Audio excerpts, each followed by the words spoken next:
achei muito bom. O sistema tem medo do povo. Parece que Brasília toda está mobilizada em torno de uma descoberta recente do sistema. O que descobriram foi uma verdade dura. Eles fizeram de tudo para neutralizar Bolsonaro, mas continuam incapazes de tocar no seu capital político. A lawfare foi eficaz contra o homem, mas fracassou contra o fenômeno eleitoral ideológico que ele é.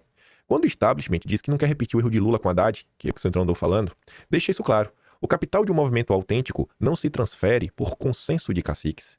Os votos não obedecem às planilhas. Eles respondem a algo que o establishment não compreende e não pode replicar: autenticidade.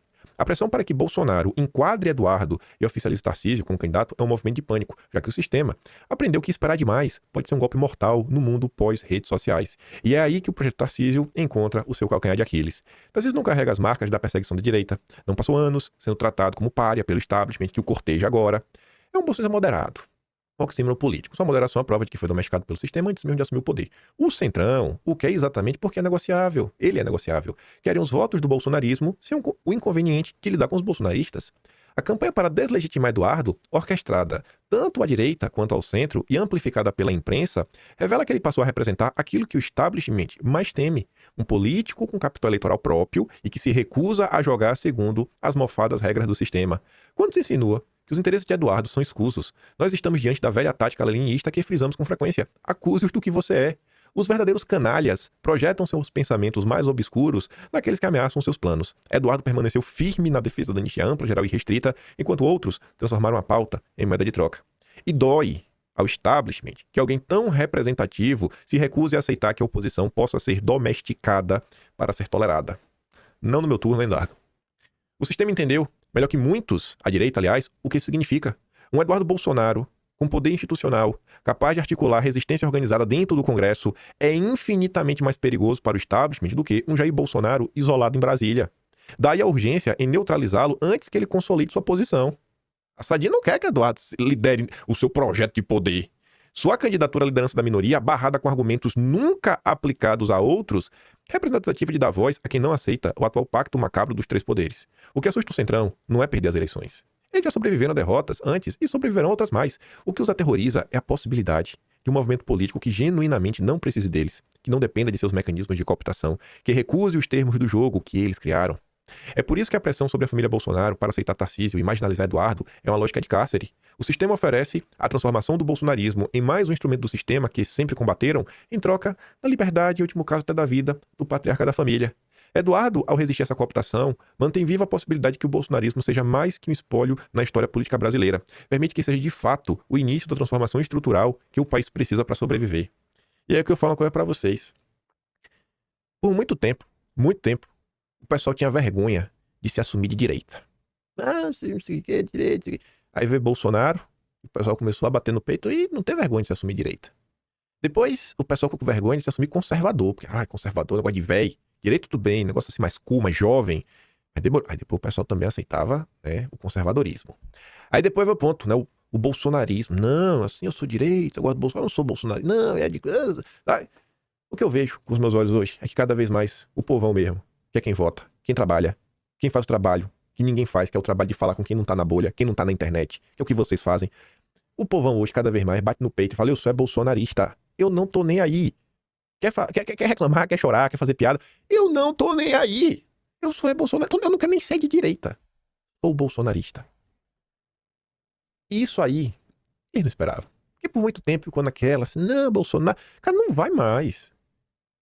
E eu acho que o trabalho que Eduardo Bolsonaro vem fazendo, pelo menos pra mim, do que eu observo, Eduardo me dá esperança. Esperança de dias melhores, falar: cara, esse daí vale a pena se esforçar, vale a pena desmentir o que é publicado contra ele na imprensa, mostrar as mentiras, mostrar as incoerências.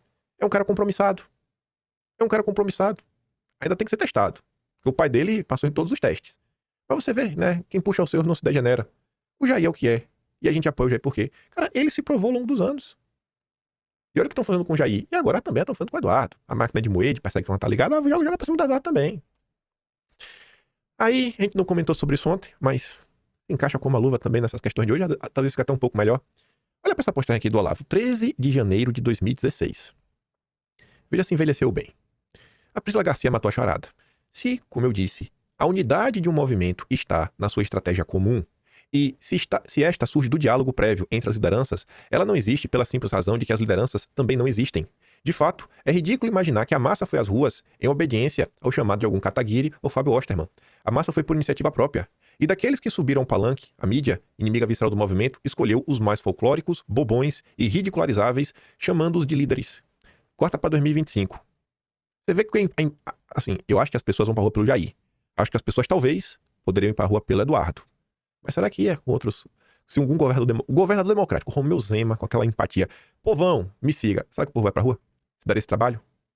E quem é a imprensa atualmente, 2025, dá destaque? Bota pra rodar, bota pra falar. São pessoas que vocês gostam?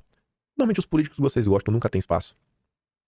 Que unidade pode ter um movimento cujos líderes, sem nenhuma aprovação da massa, são nomeados ex post facto pelos seus inimigos? Que direita? Qual a legitimidade de um candidato de direita, que é o Ciro Nogueira que está escolhendo? Não, povo. O povo quer Jair Messias Bolsonaro na urna. A Priscila Garcia tem razão. Há tempos venho dizendo que, em março de 2015, a massa estava preparada e consciente, mas não encontrou líderes à altura do momento histórico. Precisava de revolucionários e encontrou candidatos à Câmara Municipal. Não estranha que algum desses caísse em seguida no engodo da marcha para Brasília, da bicudagem e da exumação dos cadáveres políticos dos senhores FHC, Miguel Raul Júnior e tudo quanto, passando a lutar pela salvação da classe política em vez de destruir, e ver da destruição do estamento burocrático que a massa, sem usar o termo claro, né, exigia. O povo quer o quê? O fim do sistema, o fim desse mecanismo podre que atrapalha o Brasil. E o que é que gente como Ciro Nogueira, todo mundo tá falando? É a pacificação. O que é a pacificação que Ciro Nogueira defende? Manter as coisas como estão. E Bolsonaro na cadeia. Ciro Nogueira não quer nem falar de impeachment do ministro do Supremo. Nem coloca isso na frente dele. Na CNN, como a gente viu, ele fala que não é função do presidente do Senado barrar nada. Ele nem vota. Tem que colocar o que a maioria quer. Pois bem, a oposição conseguiu a maioria para abrir um processo de impeachment. Ciro Nogueira não cobra que o Alcolumbre paute isso. 2 pesos, 2 medidas? Hipocrisia? No Brasil inteiro, gostem ou não, só uma pessoa encarna, e mesmo assim, aproximadamente, o espírito dos protestos populares de 2015, o senhor Jair Bolsonaro. E estava certo, hein, Olavo? Porque depois, essa massa de gente foi às ruas, o mesmo espírito, e pelo Jair. Justamente por isso, tantos líderes biônicos, agora comprometidos com a causa oposta à dos protestos de massa, tentam removê-lo do caminho. Tentaram até matar Bolsonaro com a facada em 2018. E impingir ao povo, em lugar dele, FHCs e similares. Aqueles mesmos que aplanaram o caminho para o advento do Império como no Larápio, e que não por coincidência, este escolheu como seus únicos adversários aceitáveis. Corta para 2025. 9 anos depois, é o mesmo cenário. É o mesmo cenário. 25 de novembro de 2017. Todo movimento político bem-sucedido, revolucionário ou não, foi preciso de décadas de discussões entre intelectuais, com pouca ou nenhuma repercussão popular nessa fase. Isso é normal e inevitável. Sonhar em alcançar o povão antes da conquista de uma vasta classe intelectual é feita política na melhor das hipóteses. Atuando somente círculos de estudantes e estudiosos, sem nenhuma pretensão de comover as massas ou de organizar uma militância política, já provoquei mais mudanças no panorama brasileiro do que qualquer vociferador político jamais conseguiu antes ou depois de mim. Imaginei que esse exemplo prático teria um efeito pedagógico sobre líderes e candidatos a líderes, mas vejo que muitos deles, justamente os que menos audiência têm, continuam empinando seus narizinhos antes às conversas intelectuais, como se estas não fossem, como a história comprova abundantemente, a etapa inicial e indispensável de toda a transformação política profunda. Há pessoas que, quando você lhes ensina com fatos e exemplo how to do, tratam de trocar imediatamente pelo how to dream, né? Como sonhar. O que é que ela tá falando aqui no final do dia? Não adianta você ter a ideia, só você sozinho, e passar pro povo. Porque, na maior parte do tempo, o povo não é politizado para conseguir colocar a ideia para avançar, para andar e ser uma espécie de repetidor de sinal. Todo mundo tem Wi-Fi em casa, né? Todo lugar na casa que o Wi-Fi não pega. Aí você coloca um negócio para ampliar o sinal. E vai ampliando o sinal, vai ampliando o sinal. Óbvio que não é só isso, né? O intelecto também consegue pensar soluções e oxigenar o debate público. Gente, sai de 2017, corta para 2025. 8 anos depois. Eu consigo ver o que eu não sabia em 2017 e sei agora. Eu acho que é uma parte de vocês também. Olha o quanto a gente já conseguiu progredir. Olha o quanto cada um de nós já progrediu. Imagine, nesse cenário que temos hoje. O Olavo, ele nem imaginava. A internet mudou demais de 2017 pra cá. A eleição de 2018 foi do Facebook, hoje ninguém mais usa. Eu não uso o Facebook, pelo menos. As coisas mudaram tanto de lá pra cá. Inteligência artificial e tudo mais. Imagine um movimento realmente organizado, minimamente organizado, apoiando Eduardo Bolsonaro. A turminha do Beautiful People da direita, esquecendo a boletada e focando realmente em estudar, produzir alguma coisa e um senso de país, um senso de nação. Por que o Brasil não daria certo? Por que esse movimento não iria crescer ano após ano? Por que esse movimento, ano após ano, ia colocar cada vez mais vereadores, mais prefeitos, deputados estaduais, federais, senadores, governadores e ter um presidente da República com barba, cabelo e bigode como é o Trump nos Estados Unidos? Sabe? Tá ruim, tá. Mas assim, não é querendo ser otimista. Eu tô sendo otimista, eu só tô assim, observando a coisa aqui. Não é difícil você entender isso. Tem muita coisa que a gente não precisa nem ter um partido, gente, pra resolver. Tem muita coisa que não precisa ter um partido pra resolver. Se algumas pessoas virassem a chave e realmente focassem, cara, vamos trabalhar pra ajudar, em vez de ficar de lacração maluca na internet, cara, já ajudava muito. Aí nessa pegada de ficar lendo coisa de Olavo, eu achei essa postagem também achei bem curiosa. Recordar é viver.